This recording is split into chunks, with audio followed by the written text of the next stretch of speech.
Olá a todos, estamos começando a nossa videoaula para a disciplina de Mecânica dos Solos. Iremos fazer hoje uma aula de exercícios aqui sobre o tema de compacidade e estrutura do solo. Então, gente, eu vou resolver aqui com vocês dois exercícios sobre esse tema aí de compacidade e estrutura do solo, tá? Nós temos aqui a primeira questão que nós vamos resolver, a lista 3, que é o exercício 6 dessa lista, que fala o seguinte: uma amostra cilíndrica de solo saturado apresenta 0,1 metros de diâmetro e comprimento de 0,5 metros, e pesando 7,46 kg-força.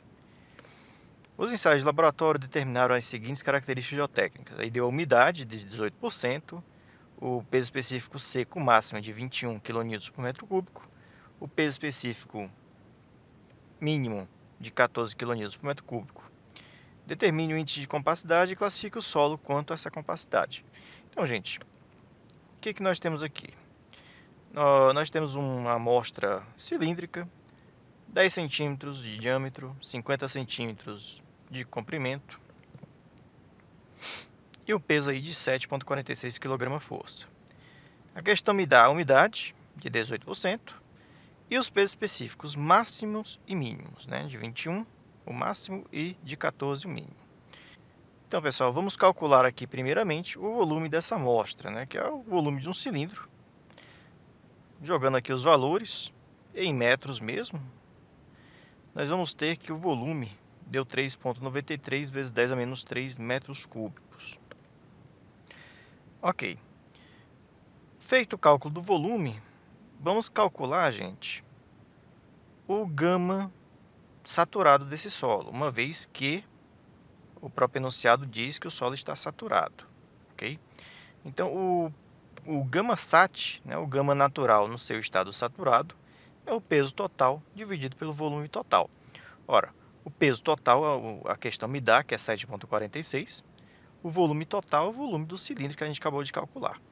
Então, jogando aqui os valores, nós temos que o gama saturado dá 1.898,2 kg-força por metro cúbico, ou, se a gente converter aí para kN por metro cúbico, dá um valor de 19 kN por metro cúbico. Então, temos aqui o nosso gama sat. E a partir desse resultado, gente, nós podemos determinar o gama D natural, né? O gama D desse solo saturado. Então, o gama D, vocês sabem que a expressão aí é gama N sobre 1 mais umidade. Se o solo estiver saturado, o gama D nesse estado saturado, ele vai ser o gama sat dividido por 1 mais umidade saturada. Então, não muda nada, né, a nossa relação. A gente sabe que o gama sat é 19 e a gente sabe que a umidade, gente, é de 18, né? 18%. Ele me disse que a umidade para o estado saturado desse solo é de 18%. Então, jogando aqui os valores, 19 dividido por 1 mais 0,18, vamos encontrar, gente, o peso específico seco desse solo, que é de 16,1 kN por metro cúbico. Então, pessoal, calculado o gama D, o que nós vamos fazer? Nós sabemos que o CR, né, que é o nosso índice de compacidade relativa, ele é o índice de vazios máximo menos o índice de vazios natural, dividido pelo índice de vazios máximo menos o índice de vazios mínimo. Nós não temos os índices de vazios, nós temos o gama D. Mas tendo o gama D, gente, nós podemos calcular o índice de vazios. Então, nós sabemos que, por exemplo, o índice de vazios é o gama S sobre o gama D menos o 1. Então, a gente tem aí que o índice de vazios, por exemplo, o mínimo, ele vai ser o gama S, que não muda, né? O gama S é constante aí para nosso solo, dividido pelo gama D máximo, menos 1. Consequentemente, o índice de vazios máximo, né, como o gama e o índice de vazios são inversamente proporcionais, então o nosso índice de vazios máximo ele vai ser o gama S dividido pelo gama D mínimo, menos 1.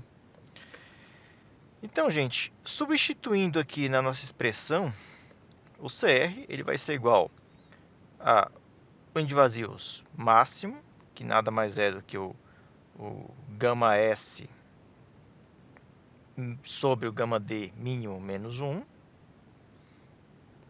menos o gama nat, né, o gama natural, que é o gama S dividido pelo gama D natural menos 1, tudo isso dividido, né, a expressão do E máximo menos o Indivazios mínimo. Ok.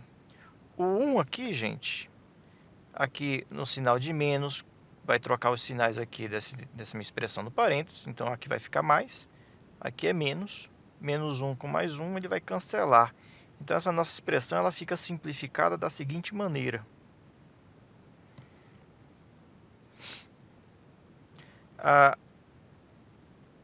A partir dessa expressão, gente, que nós deduzimos, o que nós temos? Nós temos aqui o gama S no numerador, tanto na expressão de cima, né, dessa fração, como na de baixo.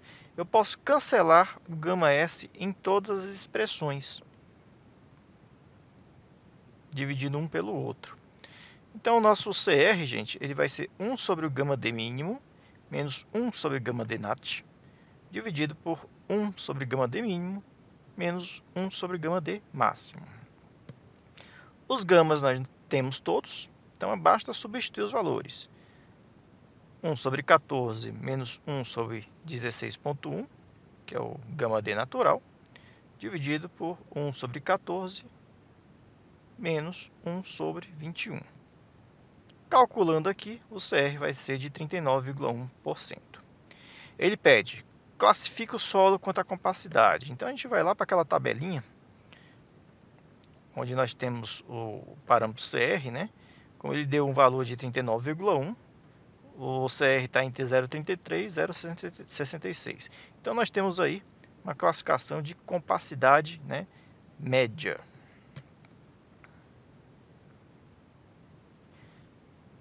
A segunda questão que nós vamos responder, gente, é do exercício 8, dessa mesma lista 3, em que fala o seguinte: um material de preenchimento arenoso de 2 metros de altura foi colocado imprecisamente a uma massa específica relativa de 47%. Os estudos laboratoriais indicam que o índice de vazios máximo e mínimo do material de preenchimento, né, eram de 0,92 e 0,53, respectivamente. As especificações de construção exigiram que o preenchimento fosse compactado a uma massa específica relativa de 80%. Dados aí que o GS é de 2,65, determine o peso específico de preenchimento antes e após a compactação e a altura final do preenchimento após a compactação. Então, pessoal, respondendo aqui, o item A ele pede o peso específico seco antes e após a compactação. Nós temos o aterro e a questão diz que o coeficiente, né, de compacidade relativa inicial é de 47%.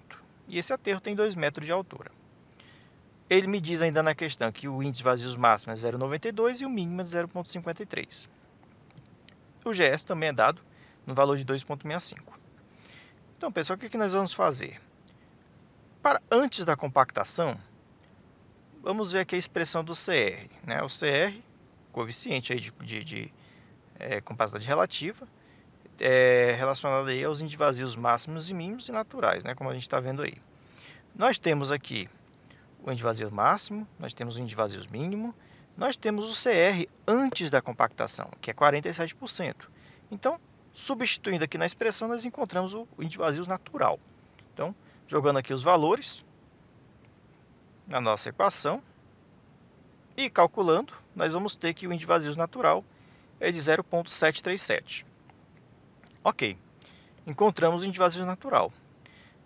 Utilizamos outra expressão que nós vimos aí na questão anterior, que o índice de vazios natural vai ser o gama S sobre o gama D nat menos 1. O que a gente está querendo saber é o peso específico seco, o gama D natural, né, inicial. Substituindo aqui os valores, o índice de vazios inicial é 0,37, igual ao gama S. O GS, gente, é 2,65, então o gama S vai ser o GS vezes o gama da água, que eu estou adotando aqui o gama da água equivalente a 10 kN por metro cúbico.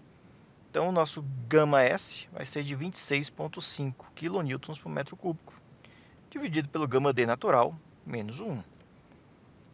Resolvendo aqui a equação, temos aí o γd natural antes da compactação no valor de 15,3 kN por metro cúbico.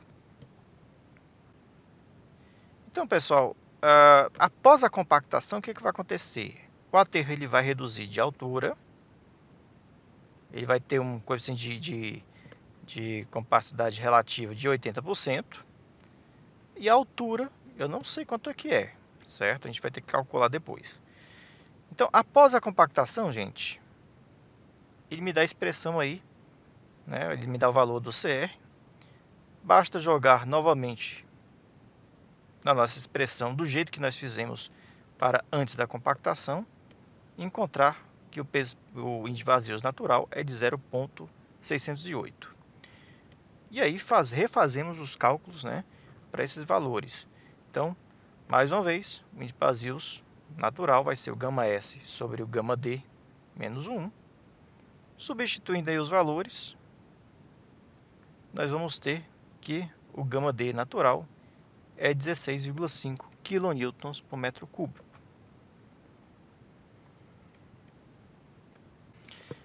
O item B, gente, ele pede a altura final para o preenchimento após a compactação. Então, nós temos aí o aterro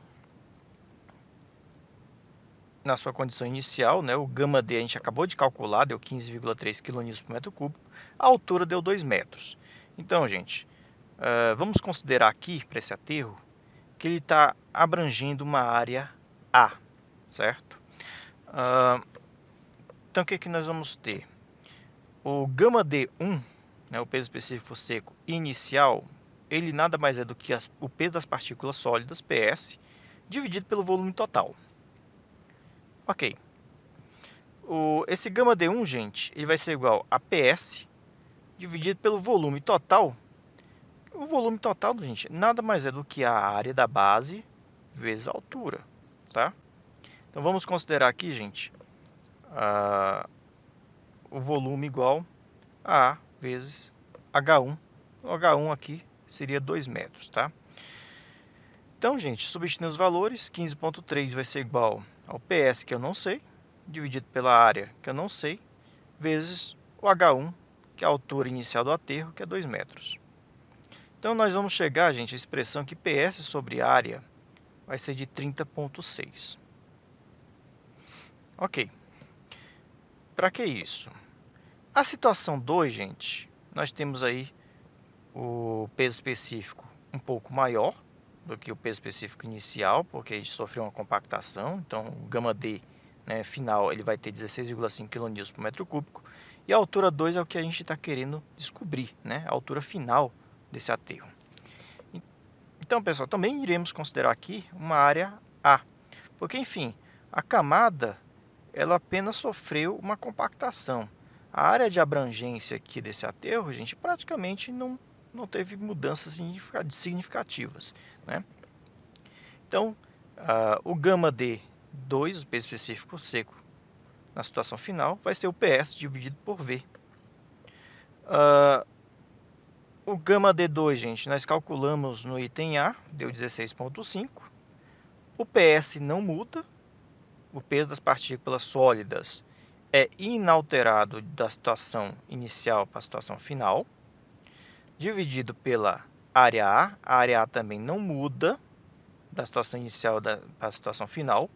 A única coisa que está mudando aqui, gente, é a altura desse aterro. Então, área vezes H2. O H2 ele vai ser igual a PS sobre área, que multiplica 1 sobre 16,5. Então, ordenando, né, reordenando essa equação, essa expressão matemática, nós temos a seguinte equação. Nós calculamos aqui anteriormente PS sobre A dá 30,6, então basta substituir aqui na nossa expressão.